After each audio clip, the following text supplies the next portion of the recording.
Kurdistan. Ni hao Kurdo. Kurdistan. Kurdistan. Yeah. سیسکە ئارام گرتن و بێدەنگی خەسڵەتێکی جوانی میلەتی سیناک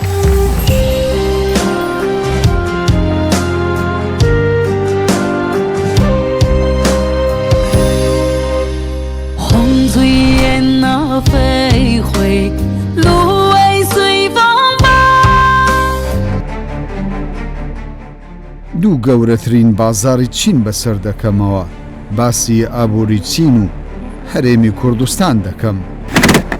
ئەمە 400 دیناری عراقی دەوەستێت ئەمەشیان 250 دیناری عراقی.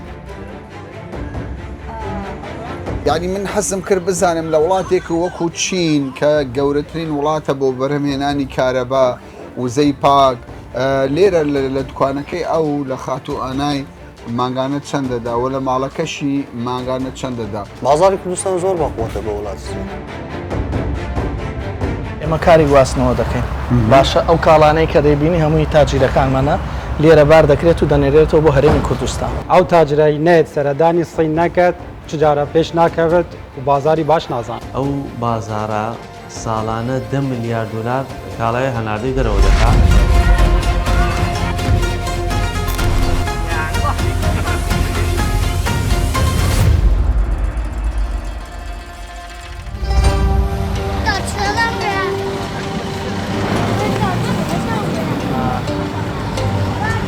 من ئێستا لە بەردەم شوێنێکی بازرگانی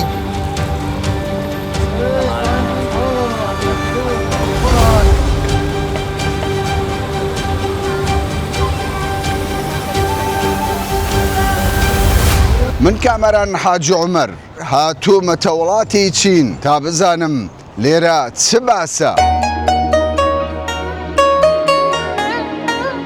لە دەستپێکدا شاری کوانژۆ بەسەر دەکەمەوە کە یەکێکە لە گەورەترین بازارەکانی چین لە چلەی هاویندا کەش و هەوایەکی باراناویمان بینی. ئەوە ناو سنتەری شاری کوانزۆیە شارێکی گرینگە شارێکی جوانە وەڵی سەوزایی جوانی هەیە ئەو من یەکەم جار ببینم.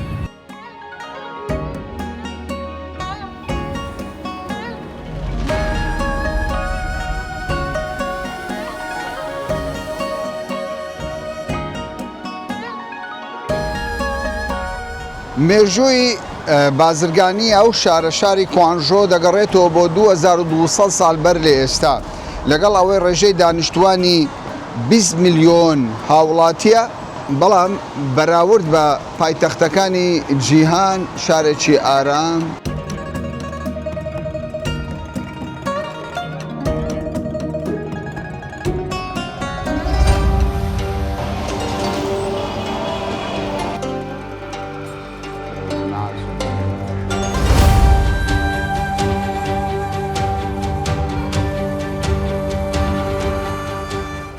من ئێستا لە گەورەترین بازاری یەدەگی ئۆتۆمبیلم لە شاری کوانژۆی وڵاتی چین.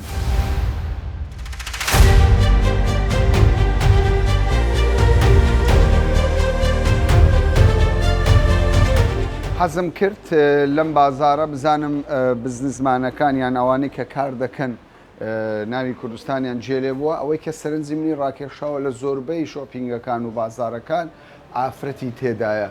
Have you heard about Kurdistan name Kurdistan? Yeah, of course. Kurdistan. Kurdistan? Yeah, I know You that. heard it? Yeah. Do you have information about Kurdistan? Yes, I have many Kurdistan customer and Iran customer and Iran. Yani Kurdistan same Iraq, Iran? Yes, same. Same. Many customer. We Basha. do this business about 20 years. So I have many customer Kurdistan. Yani China بازارەکانی خۆیان هەموو جیا کردەوە لە ئۆتۆمبیل لە هەر کاڵایەکە بازاری تایبەتیان هەیە. Hi, how are you? Hello, Thank you. Have you heard about Kurdistan? I have a customer. Customer. Yeah, They coming in Kurdistan to your my shop. What about business? It's good for with the Kurdistan? Good. من ئێستا لە دوکانێکی دیکەی شاری کوانزۆم لە بازاری ئۆتۆمبیلەکان ئەوەی دەبین کۆمەڵێک پارەیە سیرکەن پارەی زۆربەی هەرە زۆری وڵاتانە ومێت دەکەم ڕۆژێک پارەی کوردستانی شەبێ ئەوەی لێرە دەبینم پارەی عێراقیش دانراوە ئەوە 5,000ە ڕیمێنبی دراوێکی وڵاتی چینایە حەڤ ڕمێنبی دەکاتە 1,500 دیناری عێراقی لەم بازاڕەی ئۆتۆمبیل لە بڕغیەک تاوەکو ئۆتۆمبیلی تەواو هەموو کاڵایەکت دەست دەکەوێت.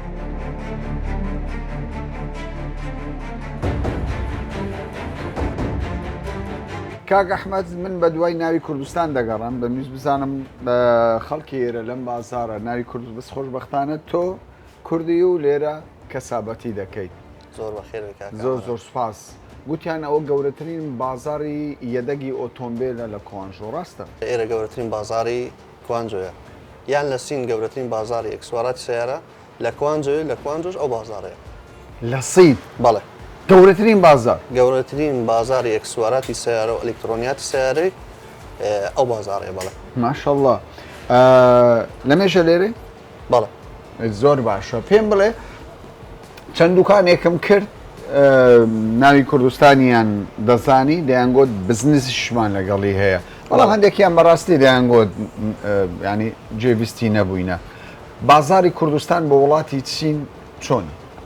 بازاری کوردستان زۆر باقوتە بە وڵاتی چین. لەبەرەوەی خۆشبەختانە بازرگانی زۆر باشی تێدایە لە هەولێر و هەولێریش مەزدەڕەکە لە بۆ چواردەورەکەشی. ینی دەتوانین لە هەولێرەوە بینێرین بۆ وڵاتی تر سووریا دەتوانین بینێرین بۆ ئێران دەتوانین ناوەندی بازرگانیە؟ بەڵێ خوا بەزێر لێرە بزنسەکی باش هەیە؟ زۆر باشەیە. زۆر باشەیە. بەڵێ بۆ هەمووی ینی ئەوانەی کە لە هەر وڵاتێکی جیهان بێت بتهەوێ ئەکسوارەتی سیارە بکڕی هەر دەبێ بێ بۆ بازارە. بەڕێزانم سیرکەن ها تەماشا ئەو بازارە بکەن ها کامێر توخوا سەیری ئەم بازارە بکە یەک نەفەر دەڕوە سەیری کاڵاکان دەکە لەم لایەش بەخوا عینەن یەک نەفەر دەڕوە ئەویش سەیری کاڵاکان دەکە.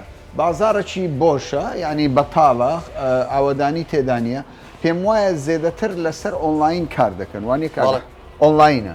لەبەرەوەی چین دوورە لە بۆ زۆربەی وڵاتەکان زۆربەیان لەسەر ویچات ئەو بەرنامەی سین ماوادەکان دەکەن کەواتە لەسەر ئۆنلاینە زیاتر بازارەکە. بازارەکەم بەجێ هێشت و ویستم کارگەکان بەسەر بکەمەوە. جموجۆڵی بازرگانی نێوان وڵاتی سین و هەرێمی کوردستان جموجۆڵێکی یەکجار زۆرە و بینایی دەبینن ئێستا کە دەیان کرێکاری تێدا کار دەکات ئەو بەشە یەکێکە لە کۆگاکان کە کورد خەڵکی کوردستان بەڕێوەی دەبن کرێکاری سینی هەیە تەمان هەر بۆ بەرچاوڕوونی هەر کرێکارێکی ئەگەر خۆمانە بێ لێرە کار بکە دەبێت دوو کرێکاری هاوشۆی ئەم بەڕێزە سینیا لێرە کار بکە.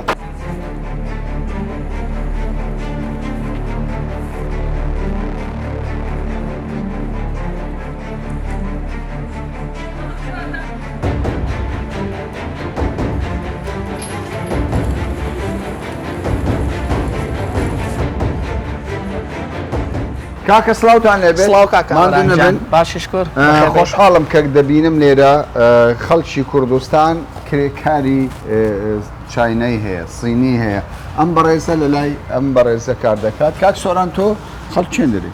بە ئەسڵ هەڵە بجین بەس هەولێری حسێب. باشە هەولێری حسابی ئەم بەڕێزە و کرێکارەکان لای ئێوە کار بەڵێ لای ئێمە کار دەکەن. یاساکانی سیم قورس نییە بۆ کارکردن؟ بەس ئێمە پابندی هەموو یاساکانین ئەگەر قورسیش بێت هەموو بۆ ئەوەیە کە ئینسانێکی ملتەزم و مەزبوط دروستکەن لە ڕوویکارەوە. باشە ئێوە بازرگانی دەکەن یانش بەس کاری گواستنەوە دەکەن؟ ئێمە کاری گواستنەوە دەکەین. باشە ئەو کاڵانەی کە دەیبینی هەمووی تاجیرەکانمانە لێرە بار دەکرێت و دەنێرێتەوە بۆ هەرێمی کوردستان. ناوی بەڕێزت شنو اسمك؟ حوسین لێرە زۆربەی چینیەکان ناوێکی شەرق الأوسط عربیان کوردی لە خۆ دەنێن ئەمە ناوی حوسینە بەس نازانم لە سەرنووسی بە چینی حسين يا حسينية. نعم. حسين انت سامع كردستان عربي لو ما سامع؟ سامع. انا اعرف الكردي هذا الجنوب العراقي هناك. اوه سي شارزایی پیدا کردو با قرآن دڵێ دەزانم كردستان جیاوازە لە عێراق بەشێکە لە عێراق بەڵام جیاوازە دەڵێن چین یەکەم وڵاتە چین یەکەم وڵاتە بە بۆ سینی یەکەم وڵاتە داتایەکی فەرمینە بیسەلمێنێ بەڵام کە واقعەکەی دەبینی لێرە لە تورکیا و ئێران وڵاتەکانی کە زۆر زیاترە ئێمە ژۆکو کۆمپانیا نقلەکان ئاسانکارێکی تەواومان کردو بۆ تاجیرەکان لە ڕووی بازرگانیەوە مدەتی مانگێکی پێچی ئەشیاگان دەگاتەوە بەسڕە و لێ و تۆزیعی سەرهەرێمی کوردستان و بە یەک مانگ.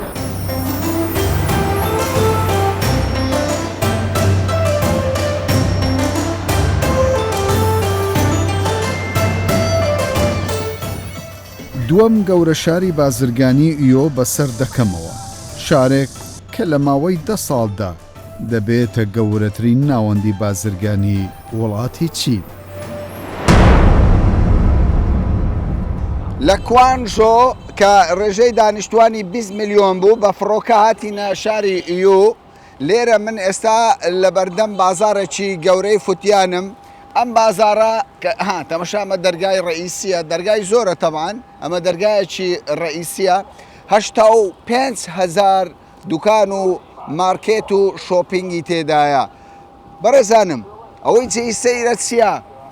ئەم شوێنەی من کە ئێستا لی وەستاوم ئەم شارە بەر لە 10 ساڵ زیاتر لە 10 ساڵ گوند بووە بەڵام ئێستا 1,300,000 هاوڵاتی لێرە ژیان دەکەن.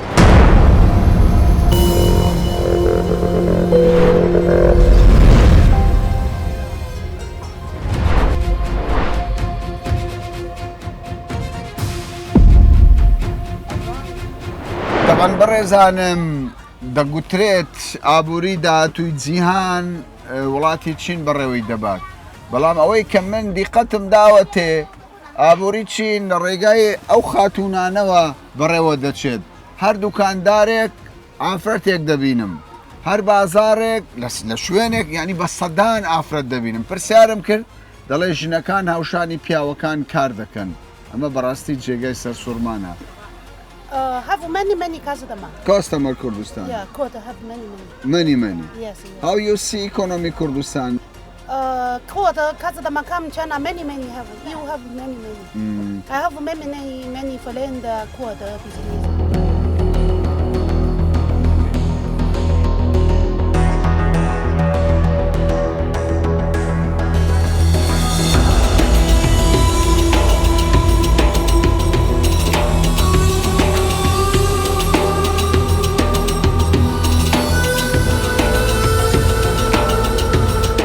هەر لە سەرەتای هاتنم بە وڵاتی چین دەمویست بپرسم ینی بزانم ئەو هەموو گلۆپەی کە دێتە کوردستان زۆر زار تەمەنی بچووکە بۆچی تەمەنی بچووکە؟ How many guarantee have? This one is 1 year guarantee. 1 year. ئەمە 1 ساڵ گرنتیە ئەوە زۆر کوالیتە باشەکە نییە طبعا لە چین کوالیتی وڵاتی خۆی یەکجار باشترە بەڵام ئەوەی کە دەفرۆشنەوە بەو شێوەنیە لەسەر داواکاری مشتریە. How much this? 1.65. باشە ئەمە 400 دیناری عراقی دەوەستێت ئەمەشیان 250 دیناری عراقی زۆر زار لە بازرگانەکان بۆ 100 دینار بۆ 50 دینار 150 دینار کوالیتێکی خراپ دێنە کوردستان ئەوەی لەسەر وڵاتی چین و ئەو خانمانەیە کە بەرهەم دەهێنن خواستی بازرگانەکەیە ینی ئەوەی کە دێتە کوردستان بازرگانە کاڵی باش بێنێ یان خراپ بێنێ. سەبارەت بە نرخی کارەبا یعنی من حەزم کرد بزانم لە وڵاتێک وەکو چین کە گەورەترین وڵاتە بۆ بەرهەمهێنانی کارەبا وزەی پاک لێرە لە دوکانەکەی ئەو لە خاتو ئانای مانگانە چەندەدا و لە ماڵەکەشی مانگانە چەندەدا. Every month you're how much pay? For a house every month around $70.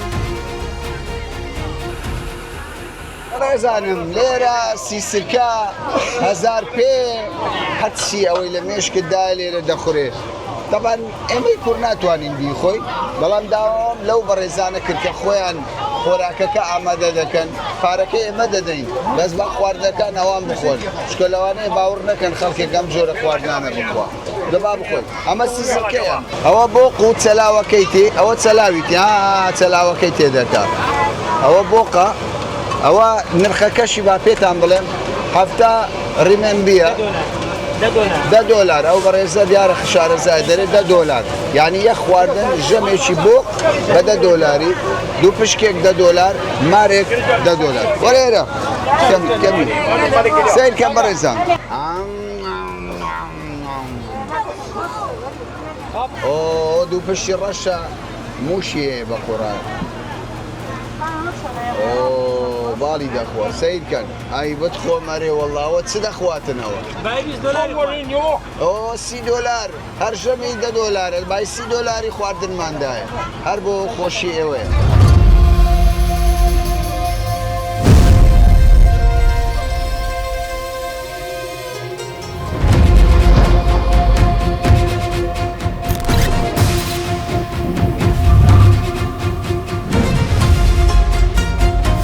سەرکەوتنی وڵاتی چین لە کارکردنی زۆرینەی هەر زۆری هاوڵاتیانی ئەو وڵاتەیە کە بە عارەقەی نیوچەوانی خۆیان کار دەکەن و لە کەرتی تایبەت هەر هەمویان بژێوی ژیانیان دابین دەکەن.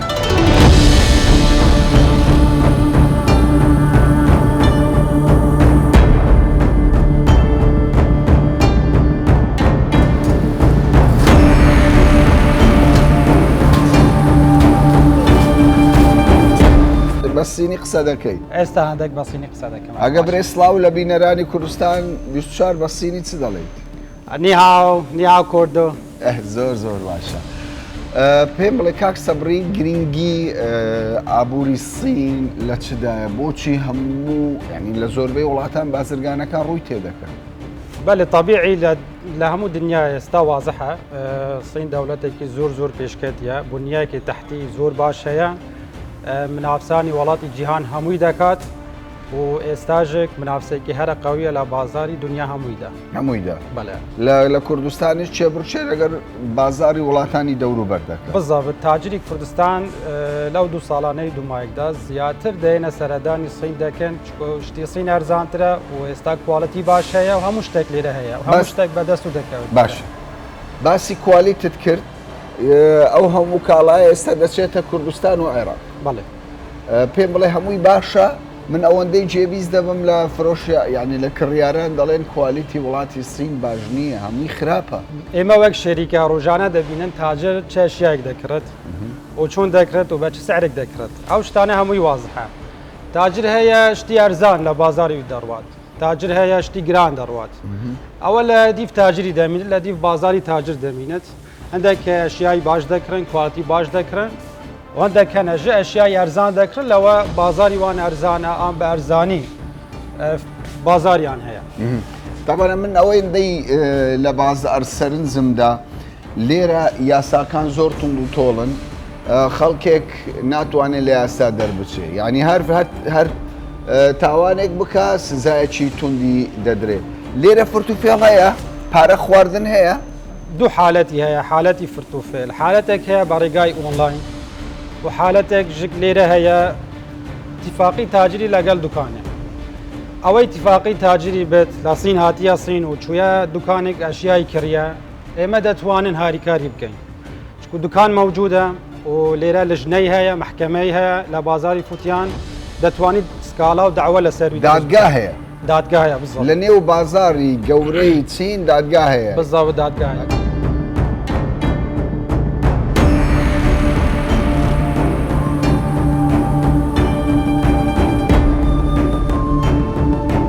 طبعا لە وڵاتی چین ئەوەی من بەرچاوم کەوت چییە ڕۆلی کۆمپانیەکانی گواستنەوەیە کە زۆر ڕۆلیان هەیە ئەوان داینەمۆی سەرچین کاکوەلیت خاوەن کۆمپانیای بیگنەرە کاکوەلیت دەڵێن کۆمپانیەکانی گواستنەوە لە نێوان چین و کوردستان ینی زۆر ڕۆلیان هەیە بۆچی ئێوە ڕۆڵتانێت چی دەکەن ئێوە سەرەتا بەخێر بێن کەنالی کەی24 کاکەمەران بەخێر بوو وڵاتی سین خۆی ئەکی دوایە کۆمپانیەکانی گواستنەوە ڕۆڵێکی سەرچیان هەیە لە کاری بازرگانی ئێمە وەکو کۆمپانیای بیگنەر ڕۆڵێکی سەرەکیمان هەیە لە ڕووی بازرگانیەوە لە بینی سین و هەرێمی کوردستان و عێراق و بازرگانی وە هەبووە هاتیتە لای ما پارەی هەبوو نەیتوانیوە کار بکاتن نەیزانی ئەمە یارمەتیماندا یان هەبووە پارەی زۆر کەمی پێ بووە لەلایەنیمەوە یارمەتیماندایە و ئەلحەمدولیلا ئێستا وەزعیشی زۆر باشە و یەکە لە هەرە بازرگانە باشەکان. پێشترە من وا هەستم دەکرد گەورەترین بازرگانی لە نێوان تورکیا و عێراق و کوردستانە کە کاڵای تورکیا بچێت بۆ ئەو دوو ناوچەیە بەڵام ئێستا تقریبان یعنی ڕام گۆڕاوە.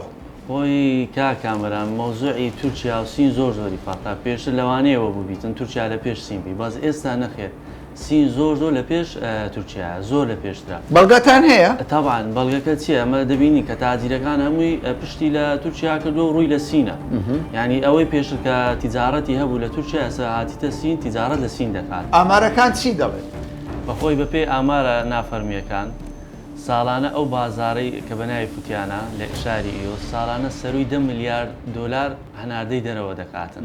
کاڵە هەناردە؟ بەڵێ ئالو هەموو دنیاە سەروی 10 میلیاری. بەشەکی بەبەر هەرێمی کوردستان و عێراق دەکەویتن. چەندە؟ ئەو بەشە سەروی 3 میلیارە.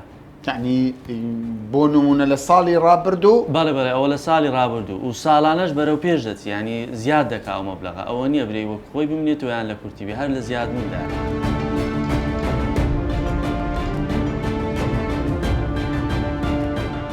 یعنی دەگوترێ خەڵکێک وا هەست دەکات کە وەرگرتنی ڤیزا و کاری بازرگانی لەگەڵ وڵاتی سین زۆر زەحمەت بێت. نەخێر کامەران بەخۆی ئێستا ئاسانکاریەکی زۆر کرایە بەهۆی ئەوەی کە لە سەردەمی کابینەی نوێمی حکوومەت وزای دەنوێنەرایەتی سین کە لە هەولێر کرایتەوە ئاسانکاریەکی زۆر کرایە یعنی بگرە پێشتر کە ڤیزە کە دووەردەگرت سەروی 1500 2000 دلار کولفەی بوو بەس ئێستا نا بە کولفەکی زۆر کەم و لە مودەتی کەمیش ڤیزەی وەردەگری. ئێوە دەتوان هاوکاری بازرگانی بکەن؟ ئاکید ئەمە گانی ببوورە ینی ئەوەی کە کۆمپانیای گواستنەوەکان دەتوانن هاوکاری بازرگانی لە وەرگرتنی ڤیزا و ئەو شتان ئێمە وەکو کۆمپانیای بیگنەر زۆر یارمەتی بازرگانان دەین لە ڕووی ڤیزا لە ڕووی هەموو شتێکەوە. یعنی لە بواری تریش؟ بەڵێ ئاکید لە بواری تریشەوە هەر بە یارمەتیان دەی هەرچی بەمە بکرێمە بۆ بازرگانان دەیکەین. کاری گواستنەوەی پارە و ئەو شتانە زەحمەت نییە؟ خۆی ئەکید زەحمەتە بەس لە بۆمە زەحمەت نییە ینی ئەمە دەتوانین بیکەین یارمەتیان دەی لە بۆ گواستنەوەی پارەیە لە هەر شتێک بێمە هەموو شتێکیان بۆ داوین دەکەین و یارمەتیان دەدەین. تاجیرەکانی بەغدا بەهێزن یان تاجیرەکانی کوردستان؟ خۆی ئەگەر لێ ماگەڕێن بازرگانانی مە زۆر بەقوترن لە ئی بەغدا بەسیە لێی ناگەڕێن. چه لێی ناگەڕێن؟ هیچێ هەر حکوومەتی عێراق نییە؟ حکوومەتی عێراق. ئاکید.